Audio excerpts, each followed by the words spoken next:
பதியடியோ மூவிரண்டு வீடதிலே கோலப்பதியடியோ குதர்க்கம் தெருநடுவே சாலப்பதிதனிலே தணலாய் வளர்த்த கம்பம் மேலப்பதிதனிலே என் கண்ணம்மா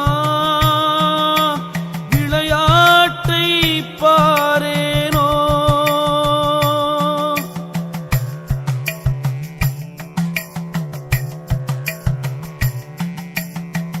எண் சான் உடம்படியோ ஏழிரண்டு வாயிலடி பஞ்சாயக்காரரைவர் பட்டணமும் தானிரண்டு அஞ்சாமல் பேசுகிறாய் ஆக்கினைக்கு தான் பயந்து நெஞ்சார